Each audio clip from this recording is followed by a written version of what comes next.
Good morning. Thank you very much for having me. It really is a pleasure to be here. I'm actually going to try to talk about 2 books in about 40 minutes. So this is a hopeless task. I want to start my talk, like many professors do, with a model. Now, a model is not reality, but a useful model actually leaves a lot of things out, but by leaving a lot of things out can focus our attention on the stuff that's left in. And so the model I want to start with you this morning is a model that we use in our textbooks to teach students about R&D and project management and managing innovation. And it's basically our old friend, the funnel, the product development funnel. And the way this model works is that companies launch projects from their science and technology base over on your left-hand side. And as those projects are initiated, experiments are run, tests conducted, results begin to come in, and some things are doing well and other things aren't doing so well. And over time, there's a winnowing down of these projects as fewer of them survive, but the fewer that survive get more and more resources. And eventually, a few of them are selected to actually be taken out into the market in this model. And so this is a model of how companies do innovation, how new products and processes get developed in these companies. Now you'll notice that I've titled this a closed innovation process. Now why have I said closed? I've said that because in this model there's only one way into this process and there's only one way out to get to the market. Now, the reason this model is in all of our textbooks is that it's performed remarkably well for decades, for many companies in many, many industries. But having given it its due, I'm here today to suggest that I think this model, for most industries, today has become obsolete. And one piece of research I did, much of it actually right up the road here at Xerox Palo Alto Research Center, helps me come to this conclusion. This is a document from internal activities at Xerox from about 10 years ago. And it looks a lot like that funnel I was showing you in a more stylized way on the previous chart. Now the ovals here are the projects instead of the squares on the last chart. But again, things are starting at a very early stage where they're exploring markets and technologies. There's that winnowing down function, and then things are taken out to the marketplace. Well, as you all know, I'm sure, there have been a lot of challenges that Xerox faced in getting the full value out of its R&D investments at a place like the Palo Alto Research Center. On the one hand, they had some tremendous achievements, so it's not the case that this lab did nothing for Xerox and its shareholders. It actually did some wonderful things for them.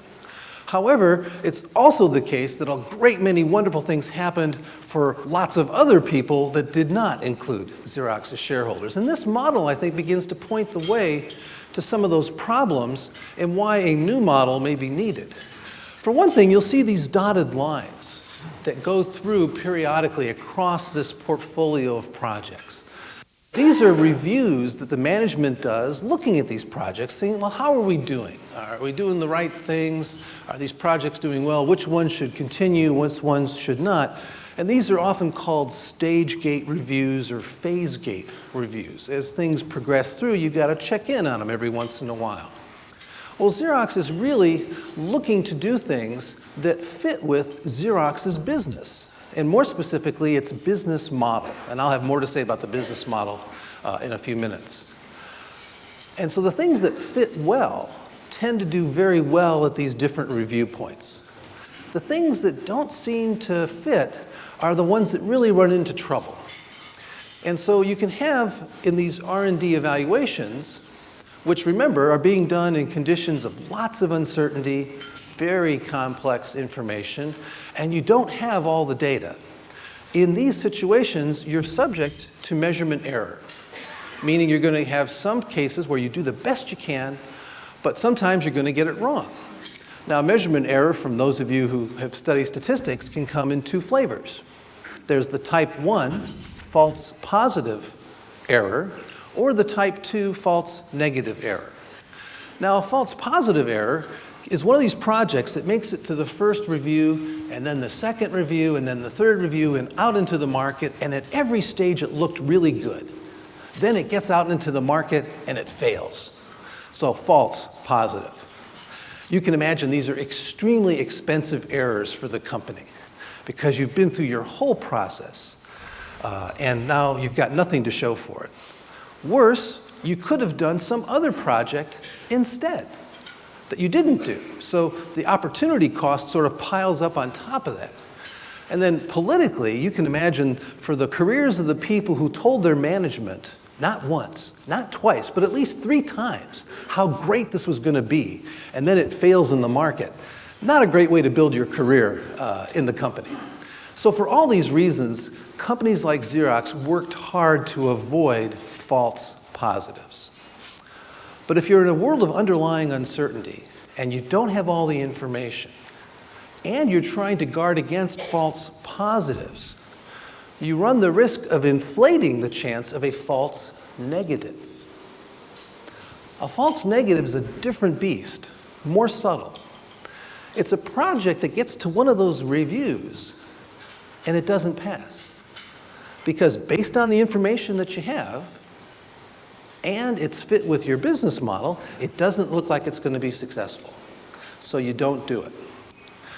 My research at Park studied 35 projects that started inside of Park, got to one of these reviews, and then stopped. So my research started when the project was stopped internally. And I followed what happened after that. Because for most companies, you don't know if it's really negative or not. You really just move on and get on to the next thing. And so that's what I want to share with you now. So as Xerox is making these decisions, they were really playing a game or a process that I think of as analogous to chess, where you know the position, you know the pieces, you know the board and how it moves. And chess is a game where you have to anticipate and think ahead of your opponent's best response to your move in response to their move. And by thinking ahead and anticipating, making those moves now, you can put yourself in a position to control the board and win the game. And this is a great process for thinking hard about these false positive errors and making longer-term R&D investments to be in a position to be effective in the industry later on. However, for those false negatives, I contend you need a different second process to run as well. And this process is much more like a game of poker than a game of chess. Now, as you all know the game of poker, nobody has all the information at the outset. Indeed, you have to ante in even to play the game, and if you want to get more information in terms of getting more cards during the play of the hand, you have to decide if you're going to stay in, raise, or fold at each step. So step by step in the poker game, people are adjusting, adapting, updating, maybe quitting, maybe raising. And only over time do you find out how good your hand is and how good your opponent's hand is. Most companies that are large enough and successful enough to have labs like Park do the first process, that chess process, very well. Hardly any of them, however, have good processes for these false negatives, these poker-like processes. And you might think, well, who cares? Do you really need it? As long as you're taking care of your core business, what does it really matter? Well, this is some data from my research that suggests those false negatives might really matter. What you see in that pink line is Xerox's own market value. So the number of shares of Xerox's stock times the price per share. And you multiply those together, you get Xerox's market value. I'm tracking that from 1979 to 2001. That's that pink line. The blue line that starts well below the pink line in the mid-'80s, but then overtakes it, and by the end of the period is more than twice the value of Xerox's own market value, is the sum of 10 of those 35 projects that I followed once they were stopped inside of Xerox. These projects turned into companies you may have heard of: Adobe, 3Com, Documentum, and so on. Now, I don't want to suggest that if Xerox had kept these all inside and put them all through Xerox's own business and business model, that you would have gotten these results. I don't think you would have.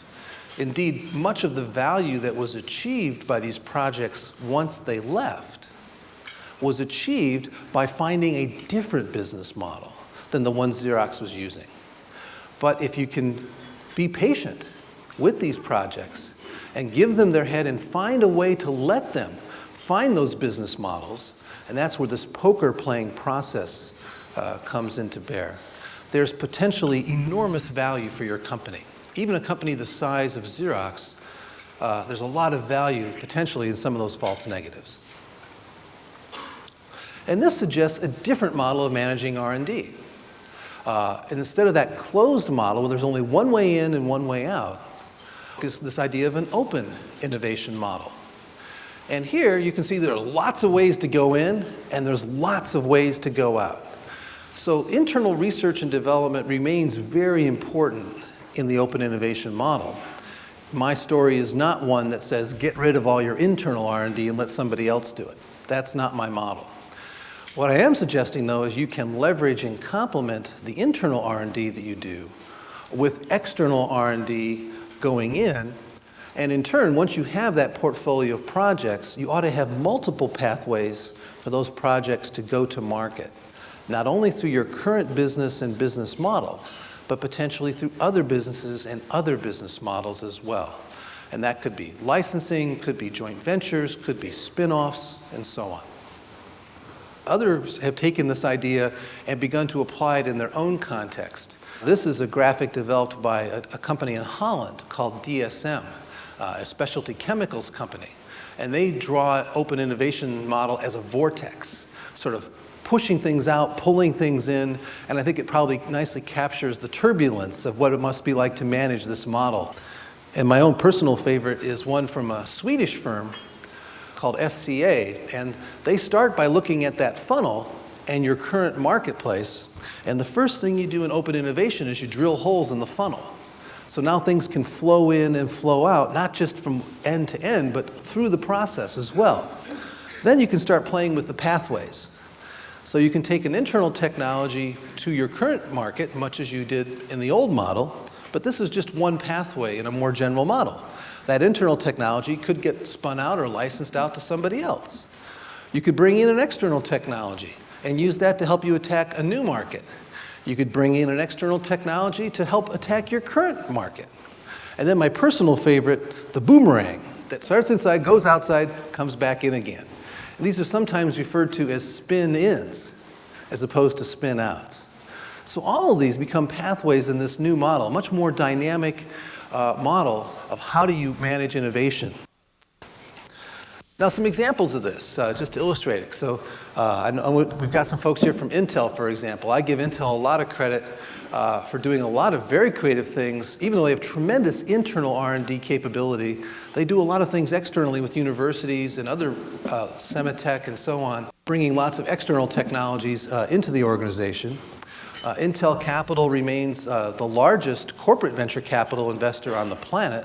They've now done more than 1,000 such deals, and they're increasingly active outside the U.S., investing in the areas that are key to their emerging markets and their strategies. So they've really done a nice job of folding their venture capital activities in with their general strategy. Their acquisitions, frankly, haven't been as successful, but in theory, they're at least trying. You got to give them credit for that. And on the outbound side, they've had some activities that have spun out from Intel, Landesk I've mentioned here, that have actually IPO'd and become important companies in their own right. Another one is to think about iPod itself and where it came from. A guy from outside who used to work at Philips named Tony Fadell actually came to Apple with an idea of how to join this player and this iTunes idea together. They actually created a team of 35 people, and many of which were outside of Apple.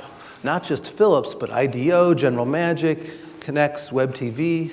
Portal Player played a critical role in the technical design of the product. And then, of course, Toshiba and TI were important in the key components. And the impressive thing is how quickly all this happened. They really moved quite rapidly when this all came together. And you might be thinking, well, gee, is this only a story of high technology innovation? To my delight, many other people, I already showed you the specialty chemicals company and the Swedish company, but Procter & Gamble has also really embraced this as a model of innovation for their own organization in consumer products. So this is not a story that's only about technology. It's a more general story based on the idea that good ideas and useful technology are globally distributed today. And even the best companies, no matter how big you are, have to be more externally focused and connected to those external sources as well. And this indeed is another reason why you need your internal R&D organization, because it's those people that will have the capability to connect to and recognize, make sense of, and understand and work with the smart external people that are out there. So there's a different logic in this model. As I mentioned a moment ago, good ideas are widely distributed in this model. That's an assumption. No one has a monopoly on useful ideas, no matter how good you are, no matter how many patents you hold, and so on. This means that financial managers, the people who are controlling the purse strings and allocating resources to those R&D projects, they have to become able to play two games, the poker game as well as the chess game, precisely to deal with these false negative situations. And frankly, not all the smart people work for us. And that means our smart people have to go find and work with all the other smart people